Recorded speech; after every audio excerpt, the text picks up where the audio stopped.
Hey, it's Mark with Mark's Dodgers Cards, and today I'm going to talk a little bit about my philosophy around collecting, what I'm focused on, and how I'm going about building my collection.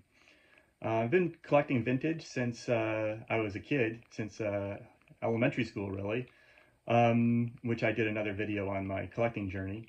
And my focus kind of through junior high and high school, I sort of started to hone in on 1958 Top Set. I really like that set because of the All-Stars, the vibrant colors, lots of cool Hall of Famers. And that was a large focus of my collection. I had other cards, of course. I also collected Pete Rose, I collected Steve Carlton, Gaylord Perry, were big focuses of my collection. But then through my 20s and a little bit of dabbling, I added mostly to the 1958 set. When I came back into collecting in the pandemic, I was sort of all over the place, looking at lots of shiny things here and there.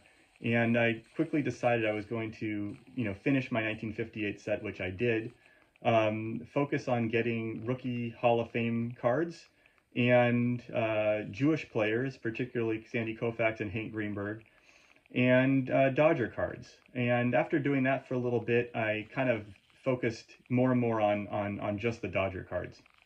I did that because they're my favorite team. I've been watching and collecting them since I was a kid, and it just seemed like a good challenge to try and get all of the Dodger cards that I could.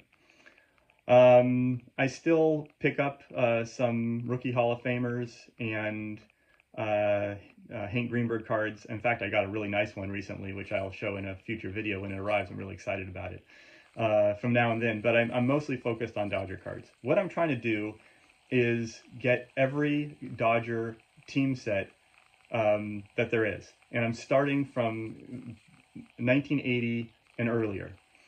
I'm focusing right now on the 60s and 70s and 50s, but I plan to go back, and I also continue to get different Dodger things from across the years. As I'm building these team sets, I'm also continuing to pick up different rare things here and there. I really like having some rare things in my collection. Even if not very expensive, it makes me feel like I have a unique slice of history. So I really like rare cards. So I do have a bunch of pre-war cards, Zach Wheat cards that are not particularly plentiful. I also have some oddball things. I'll show one card here. This is an example of stuff that's right up my alley. This is a tip-top bred Gil Hodges. I love this. It's all beat up. This came with bread. You can see the back of it is sort of trashed. But there's only 9 of these that are graded by PSA. And I like that fact that there's not a lot of these around. I also, pick up a dish. I like to have a good spread of different cards throughout the different types of Dodgers. So even as I'm trying to build these top sets and some of the Bowman, I also, have picked up a couple Cracker Jack cards. I've got a number of strip cards. I like to have an example of all the Dodger Hall of Famers. So I've gotten Wilbur Robinson. I've gotten, Dazzy Vance and things like that. I don't like to spend I don't have an enormous card budget. I give myself 150 new dollars a month to spend on baseball cards, which is a lot of money. Not enough to buy cards that are thousands of dollars, and I don't have any card in my collection over $1,000, and I only have a few cards that are over $500, including my Koufax rookie and my Hank Greenberg rookie. But that's the card budget I give myself, and then I also add additional money from selling things that I have or reselling things that I've purchased. One of my main strategies for adding to my Dodger cards is by buying bulk lots of cards from the year, removing the Dodgers and reselling them. Through this and other ways, I've been able to complete a number of team sets so far. I've completed 56, which I've shown, 58, 59, which I recently completed by picking up the Campanella, which I showed recently, 65, 68, 69, 71, and 76. For 71, that's a really tough set with those black borders. I probably bought maybe five different lots of 71 cards. And the last one that I bought, I think I removed one card that I needed, which was the Dick Allen high number, which I got, and resold the rest. Recently, I picked up 1955 Bowman lot, which was awesome, and I'll show some cards at the end of this that I got from that lot as an example of how I build my collection.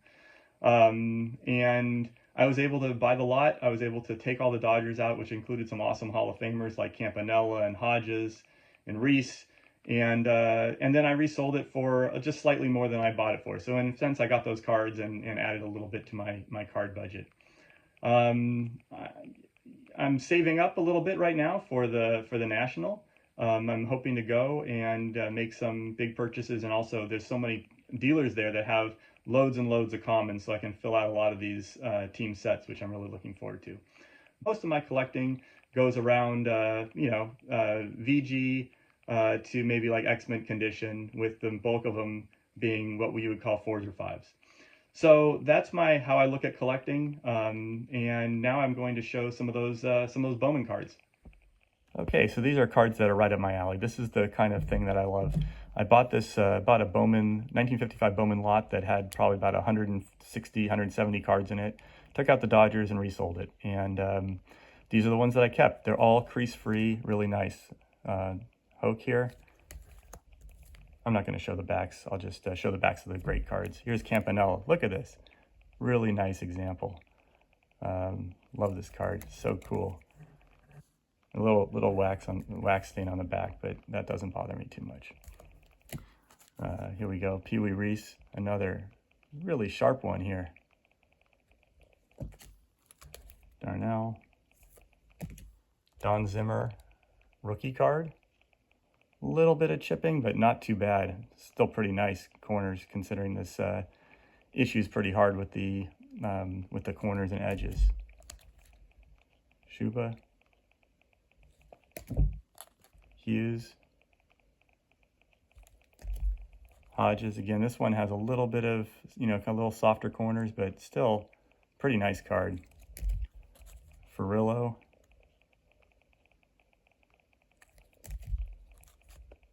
Erskine,